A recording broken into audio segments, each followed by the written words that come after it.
Welcome to Pick and Roll, everybody. This is your NBA betting show powered by the Hammer Betting Network. Go to the Hammer Betting Network at thehammer.bet for all your sports betting content needs. But on this show, we discuss various basketball-related matters. Of course, we go to Pips for his best picks, and he had some great picks yesterday as we got the 3-0 sweep. Today's agenda, we're going to be going a little bit into discussion. We're going to be recapping those wins from yesterday, and then we're going to go into the official play for today. Just want to remind you guys, if you're watching on Twitter, please like the post here. Consider retweeting it. Follow the board NBA. You can catch this show every day live at 11:15 a.m. Eastern time, every weekday, that is. Make sure if you're on YouTube, you drop a like there. Consider subscribing to the board NBA YouTube channel. If you're watching on Twitch, follow us there at twitch.tv/amateurhoursports. But two things that we wanted to discuss today. Yesterday, we had my Raptors facing against Pips' Rockets. Houston put up a pretty good fight. I got to say, the Raptors weren't at their best, but did get the win in the end. So let's go to Pips. The Rockets are 2-10. Obviously, that's not a good record, but I feel like Rockets fans should be, I guess, happy with a bad record. How are you feeling about this team this season? Yeah, I mean, we are happy to tank and have a great chance to the number two first picks on the next year. We have Scoot and Wembanyama, so that's great. But actually, we started playing a little bit better over the last three games. First 7 and 8 games of the season were terrible. I mean, I don't mind losing, but at least we need to put up a fight like the last night. So if we stay close and stay in the game every game of the season and lose every game, I will be more than happy with it. But when you have like losing by 30 after three quarters, that's not fun at all. And then your main guys sit out, don't get the minutes, don't get no experience in And last three games they started moving the ball, and finally Silas decided to play Sengun big minutes. I'm huge fan of him. He's one of the Me too. he's just amazing. He post up game in 2022 and it works like amazing. He's like I was a big fan of Jokic when he was in his second or third season because he's from Serbia, from Balkan, and I knew he was like a huge talent, even though he was like second round pick. But this young guy reminds me a lot about Jokic in his first few seasons, and I'm pretty excited about the future of the Rockets.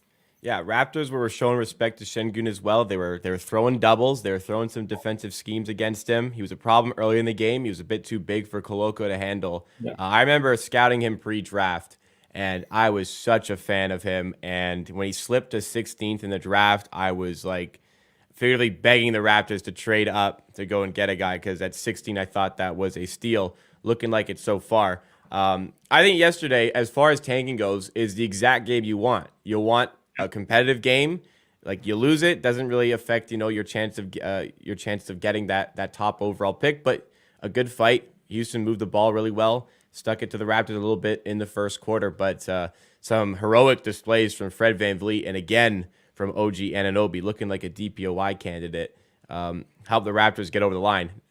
I just You have any thoughts to I, that? I just love Anunoby. Like he's Yeah. one of my favorite players. Like 3 to 4 seasons now. I mean, really enjoying to watch him play and his development. It was I was on him for most improved player last season, but he was a bit disappointing. But he had injuries and never was really healthy. So yeah, but I love that guy. I mean, Last I love season. Raptors all. I mean, I'm a fan of most of their players. Like Fred VanVleet is like I love his defense. It's one of them. It's amazing that guy his size can play such a great defense. I mean, he's the size of Trae Young. Trae Young is the worst defender, and VanVleet is one of the best, which is like amazing to me. Yeah, and a lot of Raptors fans have some harsh words for Fred VanVleet in the last week, 2 weeks or so, even like last season. So I did kind of also want to get your perspective on Fred VanVleet. I'm happy you shared it there because Raptors fans, I feel like a lot of times fans are really unappreciative of how good he is because he was an all-star last season. The last 3 games he's looked like an all-star. Clearly an exceptional defender.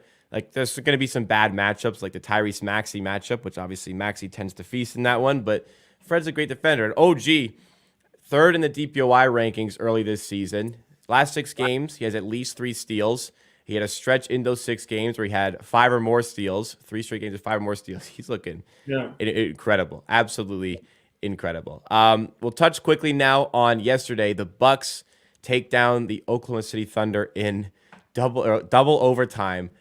I wasn't watching this game, and I just saw a highlight of Shea hitting a 3-pointer with less than a second left to go up by 1. Yeah. And then the Thunder lost in double overtime. That was in overtime. The Thunder managed to lose a game where Shea hits a 3 with 0.6 seconds left to take a 1-point lead. What happened there, and how did the Bucks steal this win? Yeah, it was a timeout after that hit. Amazing hit, step back three. I mean, Yeah, amazing. And the interesting part of this is Shea was scoring 30 plus a game, and he didn't make a single three over the last 3 games, and then wow. just hit the dagger for a win. And then timeout from the Bucks, and they just went. They had 1 second left or something, I think and less, they but yeah. just tried to get Lopez to help around the rim for a quick putback, and Dort fouled him. And then Lopez missed the first free throw and hit the second one for a tie, and the game continued. And it was amazing performance by Jalen Carter. His Yeah, line, his lines for points were like 5.5, 6.5, and then he he scored went over. 36. And yeah, it's an amazing game. Like unbelievable, unbelievable. He was like 15 from 27 from the floor. Amazing, just amazing. Everybody can have one of those nights. It was definitely Javon Carter's night yesterday. I think he had 34, something in the 30s. And like you said, his 36 line and was like 12, five. I think 36 and Oh 12. my goodness. And he's So also amazing defensive player. I'm a huge fan of him. career night for him. Bucks sneak out a win against OKC. Man, Shea needs a new team for real. You can't keep tormenting him like that. Because I remember just last thing on this, he had the 3 there. They still lose that game. He had the 3-pointer last season against the Pelicans to tie it with like a second left, and then Devontae Graham hit the full court Yeah, shot. yeah, I remember that. Just Shea Amazing. can't does everything, but it's still not enough for this team. All right, let's move into the recap of the plays from yesterday. We have some time because there's only one official play coming. Stay tuned for that. But hey, 3-0 sweep. We got a really good result. Damian Lillard plays well. He goes for 26. Interestingly, if you got this number on the show, it was over 23 and a half at -110 at BetMGM. I said, get that while you can. It closed at over 26 and a half. So you beat the close, you got the win. If you got it late, you don't get the win. How did Damian Lillard play yesterday? He actually started pretty slow, trying to get everyone involved. He had 0 points in first quarter, and I was like, "Damn, come on, just." And it was great because they were down by 10, and I knew when he gets back, he will just start shooting, and that's what he did. He scored, I think, 14 points in 7 minutes of the second quarter, and then just continued with the same stuff. And it's Dame Lillard, and it's Dame time, and he can Yeah. score 20 points in a quarter without problems. Yeah. Love He Damian was, Lillard. Did his thing for sure. I saw after the first quarter he had 0 points. I was like, what is going on? And then I saw at halftime he was on his back. I was like, okay, Dame's doing his thing. I'm never worried about his slow starts. I know. I think 2 seasons ago he had like 10 games in a row where he scored less than 10 points in the first half and 30 plus in the second. So yeah, it's just yeah. When he He switches usually on, yeah, it's has a Dame slow time, start. like you said.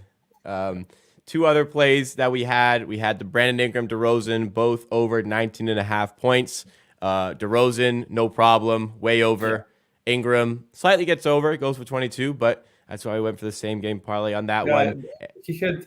I think he had only 6 points coming into the fourth, and just when bamboozles like scored 10 points in the last 5 minutes, and yeah.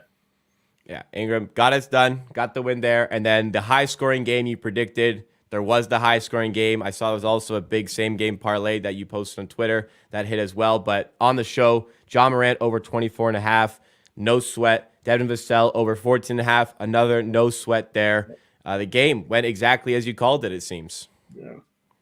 Yeah, this was like the best spot. I actually put 3 picks on that game because it's, I mean, two teams playing high pace, no defense, and yeah, that's like the great spot to pick overs. I actually did some study on my own. I was studying the seven worst defensive rating teams and how opposing three high usage players go against them. And so the results were that 75% of the players hit over in a game is the seven worst defensive teams, which is amazing. So you could just Yeah. blindly bet overs with teams that have worst defensive rating and had an amazing return. And yeah, this show got an amazing return. The people who've been tailing Monday 3-1, Wednesday 3-0, Thursday today we have one pick on the board. The Sixers are going to the Atlanta Hawks tonight, and DeAndre Hunter is the man of focus. Take us through the official play today. So my pick for this game is DeAndre Hunter over 14.5 points, which is minus 103 at Caesars. So when he gets the minutes, he covers this line pretty easily. This graph shows when DeAndre Hunter gets over 25 minutes a game, he covers this line in 70% of the games with 16 points overall average. So that's below this line. And one of the main things about this is uh, Philadelphia 76ers are somehow having the best point guard defense in the league. And the two main guys for Atlanta are DeJounte Murray and Trae Young. And so they will face a tough matchup. So it will be more down to the Hunter and Collins. And Collins really struggling lately. He's taking like 6 to 7 shots a game. He had 2 games where he played 30 plus minutes and only shot 4 times. So I don't think he will have a great game. Capella is just there for the defensive purposes. So I think this is a great spot for Hunter. He's getting Tobias Harris matchup, which is nothing particular or great. I mean, Yep. Tobias is an okay defender at best, and Melton is starting. He's amazing defender. I absolutely love his defense, and he will give Trae Young and DeJounte Murray a hard time. So I think in this game, great spot for the other Hunter. And if you look at historic data, he's covering this line whenever he gets the minutes. And I think as the way the other guys are playing, the under Hunter should be able to get 35 minutes tonight. All right, so DeAndre Hunter is the one pick on the board. It's a small slate. Nothing wrong with not forcing up any plays, finding the one spot you like and sticking to it. Just to recap, in case you missed it, DeAndre Hunter over 14.5 points, minus 103 at Caesars Sportsbook. That is your show for today. We will be back tomorrow for more NBA discussion and betting on Pick and Roll, powered by the Hammer Betting Network. You can get this show live on Twitter, YouTube, and Twitch at 11:15 a.m. Eastern Time, Monday through Friday. If you can't catch it live, no problem. Watch it back on those platforms or listen to it in the audio form on Spotify or Apple Podcasts 30 to 60 minutes after the live stream finishes. If you want more from the creators, myself or Pips, you can follow us on Twitter. I'm at Jacob Gramegna, mostly for basketball discussion. Pips is at PipsNBA. You can get them there for even more picks throughout the day. He likes to put up some spots that he enjoys, maybe some same-game parlays. And if you want to check me out on YouTube, I discuss the Raptors. You can follow me and subscribe at Amateur Hour Sports. But we'll be back tomorrow at 11:15 a.m. Eastern Time, hopefully celebrating yet another win with DeAndre Hunter. Thank you, everybody.